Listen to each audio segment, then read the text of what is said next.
आप सभी का स्वागत है। आज हम विशेषण के प्रश्नोत्तर पर बात करने वाले हैं। शुरू करते हैं। पहला प्रश्न देखेंगे, वे शब्द जो विशेषण से पहले आकर उनकी विशेषता बताते हैं कहलाते हैं। वे शब्द जो विशेषण से पहले आकर उनकी विशेषता बताते हैं कहलाते हैं। विकल्प है विशेषण, विशेष्य, प्रविशेषण, गुणवाचक विशेषण। तो इसका सही उत्तर होगा विशेषण। देखो, विशेषण क्या होते हैं? संज्ञा की विशेषता बताते हैं। और कुछ शब्द ऐसे होते हैं जो विशेषण से भी पहले आते हैं और विशेषण की विशेषता बताते हैं, वो कहलाते हैं प्रविशेषण। दूसरा प्रश्न देखेंगे, विशेषण शब्द संज्ञा या सर्वनाम की विशेषता बताते हैं। विशेषण शब्द संज्ञा या सर्वनाम की विशेषता बताते हैं, संज्ञा या सर्वनाम कहलाते हैं। यानी जब विशेषण संज्ञा की या सर्वनाम की विशेषता बताते हैं तो जिन संज्ञा या सर्वनाम की विशेषता बताते हैं उनको क्या कहते हैं? विकल्प है प्रविशेषण, विशेष्य, संज्ञा, सर्वनाम। तो जब कोई भी विशेषण किसी संज्ञा की या सर्वनाम की विशेषता बताता है तो वो संज्ञा या सर्वनाम क्या कहलाने लग जाता है? वो कहलाता है विशेष्य। उनको विशेष्य कहते हैं। अगला प्रश्न देखेंगे, प्रश्न संख्या 3। विशेषण की अवस्था नहीं है। विशेषण की अवस्था नहीं है। विकल्प है मूल अवस्था, उत्तर अवस्था, गुण अवस्था, उत्तम अवस्था। विशेषण जो है उसकी 3 अवस्थाएं होती हैं। अंग्रेजी की दृष्टि से देखें तो उन्हें हम डिग्री कहते हैं। डिग्री जैसे होती है positive degree, comparative degree and superlative degree, वैसे ही विशेषण जो है उनकी भी 3 अवस्थाएं हिंदी में होती हैं। तो ये क्या कहलाती हैं 3 अवस्थाएं? इनके नाम है मूल अवस्था, उत्तर अवस्था और उत्तम अवस्था। अंग्रेजी में जो पॉजिटिव डिग्री है उसे हम मूल अवस्था कहते हैं, कंपैरेटिव डिग्री को उत्तर अवस्था कहते हैं और सुपरलेटिव डिग्री को उत्तम अवस्था कहते हैं। तो विशेषण की अवस्था कौन सी नहीं है? गुण अवस्था। ये केवल मन गढ़ंत ऑप्शन है, विकल्प है। तो ये विशेषण की अवस्था हो गई। इसका उत्तर रहेगा आपका गुण अवस्था।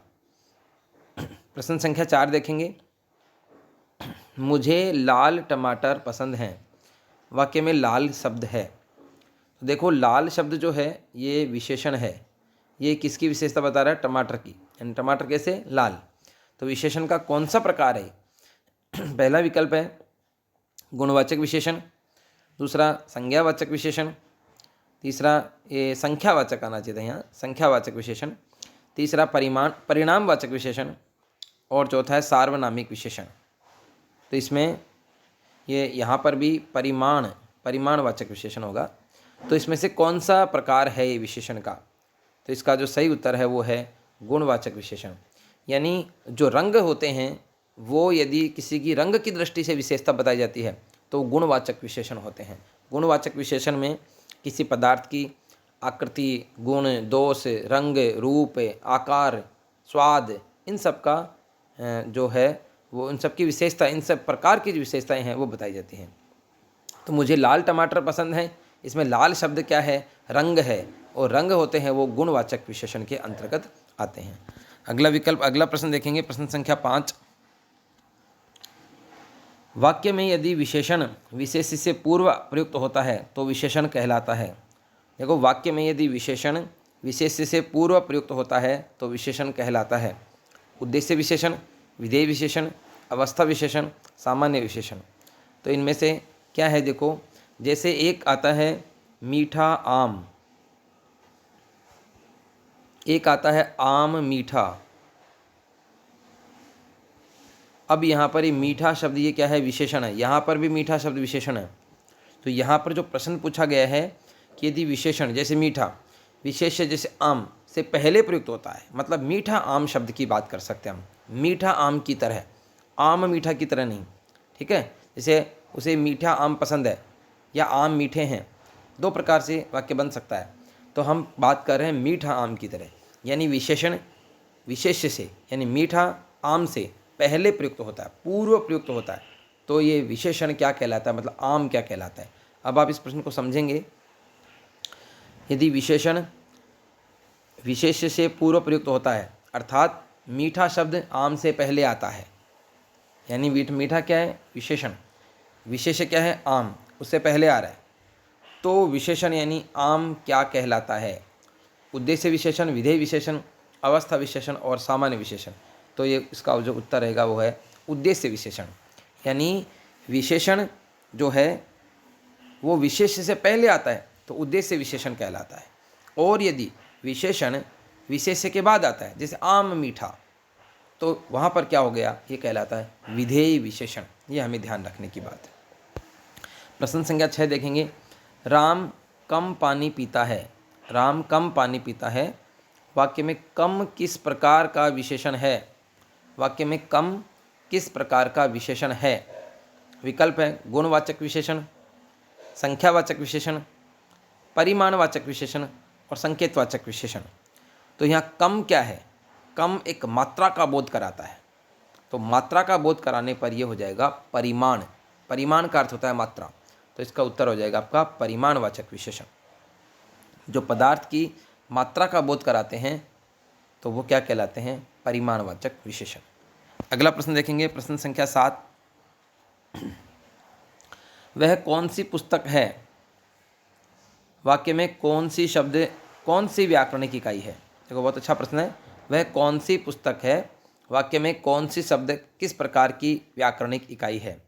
विकल्प हैं परिमाणवाचक विशेषण, संख्यावाचक विशेषण, संकेतवाचक विशेषण और प्रश्नवाचक विशेषण। वह कौन सी पुस्तक है, यहाँ पुस्तक से पहले आ रहा है कौन सी शब्द, पुस्तक से पहले कौन सी शब्द आ रहा है, यानी यहाँ क्या हो रहा है, और कौन सी जो शब्द है ये है प्रश्नवाचक सर्वनाम। प्रश्नवाचक सर्वनाम है, यानी सर्वनाम यहाँ पर संज्ञा से पहले आ रहा है।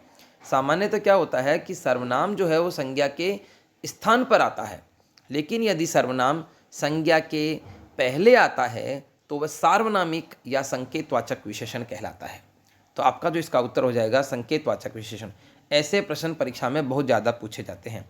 देखो सर्वनाम होते हैं उनका प्रयोग संज्ञा के स्थान पर किया जाता है, लेकिन यदि कभी सर्वनाम का प्रयोग संज्ञा से पहले किया जाए तो वो सर्वनाम न रहकर सार्वनामिक या संकेतवाचक विशेषण कहलाते हैं। तो बहुत ही अच्छा प्रश्न है, ऐसे प्रश्न परीक्षाओं में काफ़ी बार पूछे भी गए हैं।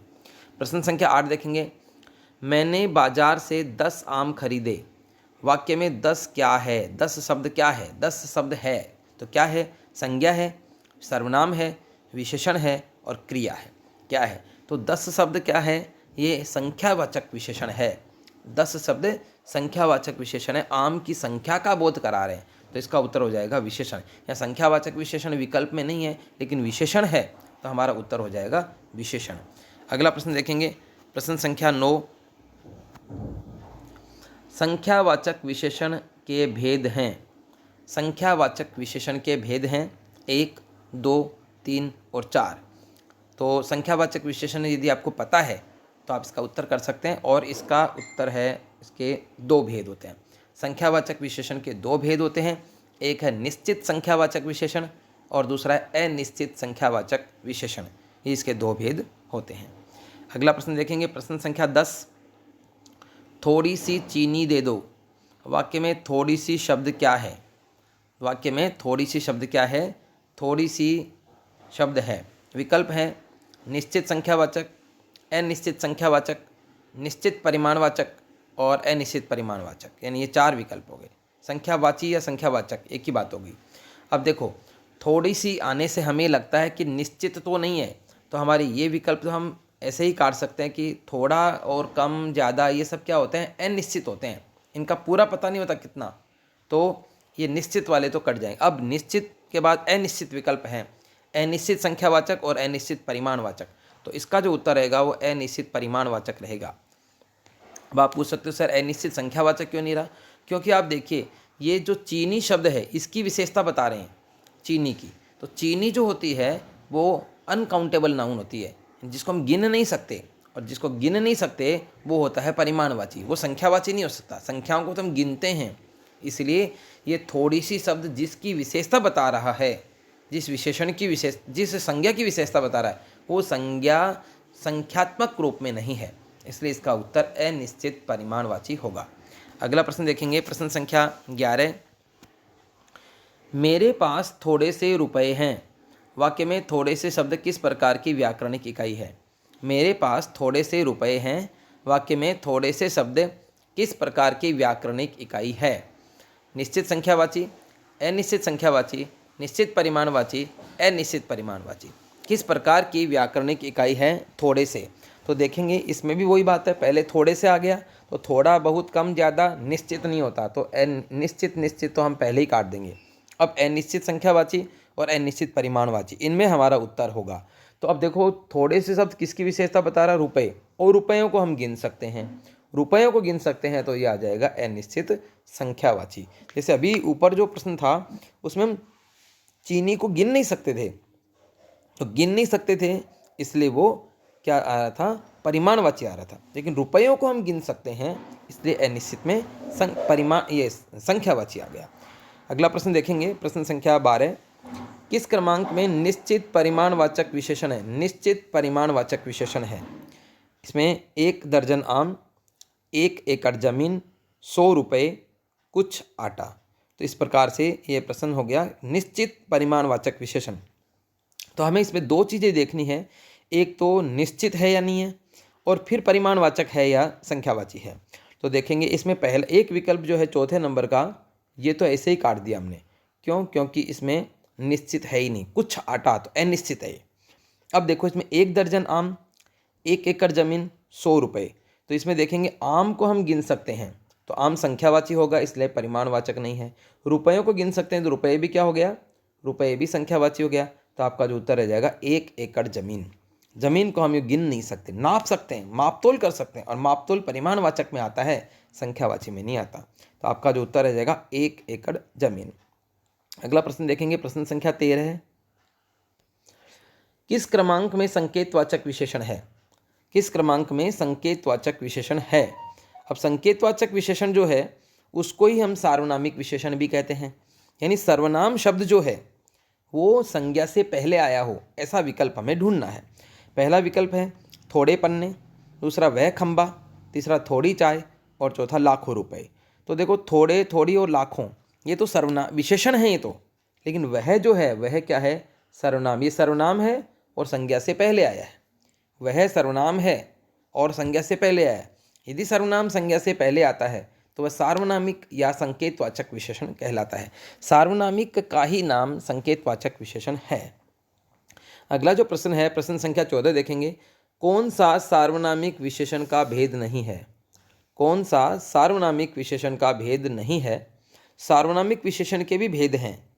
तो एक विकल्प है निश्चयवाचक सार्वनामिक विशेषण, दूसरा अनिश्चयवाचक सार्वनामिक विशेषण, तीसरा संबंधवाचक सार्वनामिक विशेषण, और चौथा अधिकरणवाचक सार्वनामिक विशेषण। तो ये याददाश्त पर आधारित प्रश्न है। यदि आपका सार्वनामिक विशेषण का भी भेद पड़ा हुआ है तो आप बता सकते हैं इसका उत्तर, और इसका उत्तर है अधिकरणवाचक सार्वनामिक विशेषण। क्योंकि अधिकरण शब्द जो है ये कारक में प्रयुक्त होता है। आप इसका यूँ सोच विचार करके भी उत्तर दे सकते थे यदि आपका पढ़ा हुआ नहीं हो तो भी। अधिकरणवाचक जो है वो कारक का एक भेद है अधिकरण, यहाँ पर ऐसा कोई उत्तर नहीं बनेगा। अगला प्रश्न है, प्रश्न संख्या 15 देखेंगे।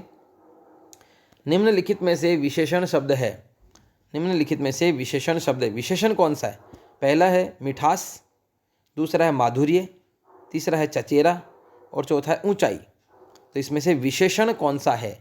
मिठास, माधुर्य, चचेरा और ऊंचाई। तो विशेषण इसमें से देखो मिठास जो है वो भाववाचक संज्ञा है, इसलिए वो भी क्या है? ये विशेषण का भेद नहीं है। देखो गुणवाचक विशेषण और भाववाचक संज्ञा काफ़ी मिलती जुलती है। जैसे हम कहें लंबा लड़का, तो लंबा क्या है? गुणवाचक विशेषण है, लेकिन हमने कह दिया लंबाई, तो लंबाई क्या है? भाववाचक संज्ञा है। तो यहाँ पर देखो मिठास भी भाववाचक संज्ञा है, माधुर्य भी भाववाचक संज्ञा है, और ऊंचाई भी भाववाचक संज्ञा है। तो इसका आपका उत्तर रह जाएगा चचेरा। चचेरा भाई, यानी भाई कैसा? चचेरा। यानी ये भी क्या है? एक गुणवाचक विशेषण का भेद आ गया इसमें। तो कुल मिलाकर हम इसमें ये देखेंगे कि भाववाचक संज्ञा और गुणवाचक विशेषण का जो अंतर है वो हमें आना चाहिए। जैसे हम बोलेंगे ऊंचा, तो ऊंचा क्या है? ऊंचा पहाड़, तो ये क्या है? गुणवाचक विशेषण। लेकिन हमने कहा ऊंचाई, तो भाववाचक संज्ञा। हमने कहा मधुर बोल, मीठे बोल, मधुर फल, तो मधुर क्या है? गुणवाचक विशेषण है, लेकिन माधुर्य क्या है? भाववाचक संज्ञा है। और भाववाचक संज्ञा जो होती है वो प्रत्यय जोड़ने से बनती है। अगला प्रश्न संख्या 16 देखेंगे। किस क्रमांक में संज्ञा व विशेषण की जोड़ी सही नहीं है? किस क्रमांक में संज्ञा व विशेषण की जोड़ी सही नहीं है? संज्ञा का अर्थ है यहाँ भाववाचक संज्ञा से, और विशेषण का अर्थ है गुणवाचक विशेषण से। लंबाई, लंबा, बिल्कुल ठीक है, लंबाई भाववाचक संज्ञा है और लंबा गुणवाचक विशेषण है। मिठास, मीठा, ये भी ठीक है। मिठास, मिठाई। उच्चता, उच्च। तो इसमें से एक तो पहला विकल्प संज्ञा यानी भाववाचक संज्ञा और दूसरा विकल्प गुणवाचक विशेषण नहीं है ऐसा बताना। लंबाई और लंबा भी ऐसा ही है, लंबाई भाववाचक संज्ञा है, लंबा गुणवाचक विशेषण है। मिठास भाववाचक संज्ञा, मिठास भाववाचक संज्ञा है और मीठा गुणवाचक विशेषण है। उच्चता भाववाचक संज्ञा है, उच्च गुणवाचक विशेषण है। लेकिन यहाँ मिठास तो भाववाचक संज्ञा है, लेकिन मिठाई गुणवाचक विशेषण नहीं है, मिठाई जातिवाचक संज्ञा है। इसका मतलब आपका उत्तर रहेगा ये मिठास, मिठाई। प्रश्न संख्या 17 देखेंगे। किस क्रमांक में गुणवाचक विशेषण है? किस क्रमांक में गुणवाचक विशेषण है? कुछ, बुढ़ापा, नया और थोड़ा। तो आपको गुणवाचक विशेषण निकालना है, तो इसका उत्तर रहेगा नया। क्योंकि नया, पुराना ये क्या है? ये गुणवाचक विशेषण है, ये गुण बता रहे हैं उसके कि नया है, पुराना है। समय के आधार पर जो अंतर होता है वो भी गुणवाचक विशेषण होता है। नया और पुराना समय के आधार पर होता है, तो गुणवाचक विशेषण। कुछ जो है वो अनिश्चित संख्यावाची या परिमाणवाचक होता है। बुढ़ापा भाववाचक संज्ञा है और थोड़ा भी अनिश्चित संख्यावाची या अनिश्चित परिमाणवाची होता है। तो आपका जो उत्तर रहेगा यहाँ वो नया रहेगा, नया गुणवाचक विशेषण है। अगला प्रश्न देखेंगे, प्रश्न संख्या 18। किस क्रमांक में शब्द विशेषण है? किस क्रमांक में शब्द विशेषण है? विकल्प है शीत, दूसरा शीतल, तीसरा शीतलता और चौथा शैतल्य। तो विशेषण कौन सा है? विशेषण से यहाँ पे गुणवाचक विशेषण से है, तो कौन? इसका उत्तर रहेगा शीतल। देखो हम बोलते हैं शीतल जल, तो जल की विशेषता क्या है? शीतल, इसलिए शीतल यहाँ पर क्या है? गुणवाचक विशेषण है। शीत शब्द के लय प्रत्यय जुड़ा हुआ है और शीतल शब्द बना हुआ है। अगला प्रश्न संख्या 19 देखेंगे। किस क्रमांक में प्रयुक्त होने वाले विशेषण उद्देश्य विशेषण है? उद्देश्य विशेषण, और इसमें उद्देश्य विशेषण हम पहले भी बात कर चुके हैं कि उद्देश्य विशेषण वो होता है जब विशेषण संज्ञा या सर्वनाम से यानी विशेषण से यानी विशेष्य से पहले आए। विशेषण विशेष्य से पहले आए यानी विशेषण संज्ञा या सर्वनाम से पहले आए, उसे हम कहते हैं उद्देश्य विशेषण। पहला विकल्प है मीठा आम, दूसरा है आम मीठा, तीसरा मिठाई अच्छी और चौथा लड़का सुंदर। तो आपका सही उत्तर हो जाएगा मीठा आम, यानी यहाँ पर गुणवाचक विशेषण जो है वो संज्ञा से पहले प्रयुक्त हो रहा है। अगला प्रश्न है प्रश्न संख्या 20। बीकानेरी रसगुल्ले बहुत प्रसिद्ध हैं। वाक्य में बीकानेरी शब्द किस प्रकार की व्याकरणिक इकाई है? बीकानेरी रसगुल्ले बहुत प्रसिद्ध हैं। बीकानेरी शब्द किस प्रकार की व्याकरणिक इकाई है? संज्ञा, सर्वनाम, विशेषण, व्यक्तिवाचक संज्ञा। तो बीकानेरी जो रसगुल्ले हैं, बीकानेरी क्या शब्द है? बीकानेरी शब्द रसगुल्लों की विशेषता बता रहा है। वैसे बीकानेर शब्द जो होता है वो संज्ञा है, व्यक्तिवाचक संज्ञा, लेकिन यहाँ बीकानेरी शब्द आ रहा है, बीकानेर नहीं है, बीकानेरी। और बीकानेरी जो शब्द आ रहा है वो रसगुल्ले की विशेषता बता रहा है, तो यहाँ पर ये विशेषण हो जाएगा गुणवाचक। तो इसका उत्तर हो जाएगा 3 नंबर विकल्प विशेषण। प्रश्न संख्या 21 देखेंगे। विशेष्य के बाद प्रयुक्त होने वाले विशेषणों को कहते हैं। विशेष्य के बाद प्रयुक्त होने वाले विशेषणों को क्या कहते हैं? विकल्प है उद्देश्य विशेषण, विधेय विशेषण, सार्वनामिक विशेषण, प्रविशेषण। तो इसका आपका उत्तर हो जाएगा विधेय विशेषण। जैसे हम बात कर रहे थे आम मीठा नहीं, मीठा आम, सॉरी आम मीठा, मीठा आम। तो मीठा आम तो क्या हो गया? उद्देश्य विशेषण। और आम मीठा, आम के बाद मीठा शब्द ला रहे हैं, विशेषण ला रहे हैं, तो ये हो गया विधेय विशेषण। यानी विशेषण यदि संज्ञा के बाद आ रहा है, सर्वनाम के बाद आ रहा है, तो वो कहलाएगा विधेय विशेषण। अगला प्रश्न संख्या 22 देखेंगे। जब दो संज्ञाओं के बीच तुलना की जाती है तो वह विशेषण की कौन सी अवस्था कहलाती है? जब दो संज्ञाओं के बीच तुलना की जाती है तो वह विशेषण की कौन सी अवस्था कहलाती है? विकल्प है मूल अवस्था, उत्तर अवस्था, उत्तम अवस्था, संकेत अवस्था। तो इसका आपका उत्तर हो जाएगा, इसका उत्तर हो जाएगा आपका उत्तर अवस्था। उत्तर अवस्था, क्योंकि उत्तर अवस्था में कंपेरेटिव डिग्री होती है और ये होती है दो संज्ञाओं के बीच तुलना, यानी विशेषण की वह अवस्था जिसमें सामान्य विशेषता बताई जाती है मूल अवस्था, विशेषण की वह अवस्था जिसमें दो के बीच तुलना की जाती है उत्तर अवस्था, जिसे हम अंग्रेजी में कंपेरेटिव डिग्री यानी कंपेयर करी जाती है दो के बीच में, तो उत्तर अवस्था। और यदि एक की तुलना बहुत सारों से की जाती है तो उत्तम अवस्था होती है सुपरलेटिव डिग्री। अगला प्रश्न देखेंगे, राम ढेरों खिलौने लाया है। वाक्य में रेखांकित शब्द किस प्रकार की संज्ञा है? ढेर सारे खिलौने लाया। तो ढेर सारे शब्द जो है वो खिलौनों की विशेषता बता रहा है। विकल्प देखेंगे, निश्चित संख्यावाचक, अनिश्चित संख्यावाचक, निश्चित परिमाणवाचक, अनिश्चित परिमाणवाचक। तो यहाँ पर देखो ढेर सारे शब्द जो है वो निश्चित तो नहीं है, इसका मतलब अनिश्चित है। अनिश्चित संख्यावाचक, निश्चित संख्यावाचक और निश्चित परिमाणवाचक तो हटा देंगे हम। अब ढेर सारे शब्द अनिश्चित है, लेकिन विशेषता किसकी बता रहा है? खिलौने की। तो खिलौनों को हम गिन सकते हैं, इसका मतलब हमारा जो उत्तर हो जाएगा वो अनिश्चित संख्यावाचक, यह हमारा उत्तर रहेगा। प्रश्न संख्या 24 देखेंगे, उसे यहाँ बुलाओ। उसे यहाँ बुलाओ वाक्य में उसे शब्द किस प्रकार की व्याकरणिक इकाई है? इसमें है संज्ञा, सार्वनामिक विशेषण, सर्वनाम और अव्यय। तो उसे यहाँ बुलाओ, किसी को भी बुलाने की बात करें तो किसी संज्ञा की जगह किसी को बुलाने की बात कर रहे हैं तो ये हो जाएगा आपका उत्तर सर्वनाम। यानी उसे शब्द क्या है? उसे यहाँ बुलाओ, तो ये क्या है? सर्वनाम हो गया। किसी को बुलाने की बात करें, किसे उसका पता नहीं, उसकी जगह हमने उसे शब्द काम में लिया, संज्ञा के स्थान पर सर्वनाम काम में ले लिया, तो ये सर्वनाम ही है, इसका उत्तर सर्वनाम हो जाएगा। ये कोई सार्वनामिक विशेषण नहीं है। सार्वनामिक विशेषण उस स्थिति में होता जब इसके बाद में संज्ञा का प्रयोग होता। अगला प्रश्न देखेंगे। अच्छा, एक मिनट इसमें देखेंगे आप, उसे यहाँ बुलाओ में उसे शब्द है, उसके बाद आ रहा है यहाँ, और यहाँ शब्द जो है यहाँ वहाँ, ये सर्वनाम है, जो ये यहाँ पर भी संज्ञा का प्रयोग नहीं है, तो सर्वनाम ही इसका उत्तर रहेगा। अगला प्रश्न देखेंगे, लघुतम शब्द विशेषण की कौन सी अवस्था का बोधक है? लघुतम, तो इसमें कौन सी अवस्था बताई जा रही है? उत्तर अवस्था, उत्तम अवस्था, मूल अवस्था और संकेत अवस्था।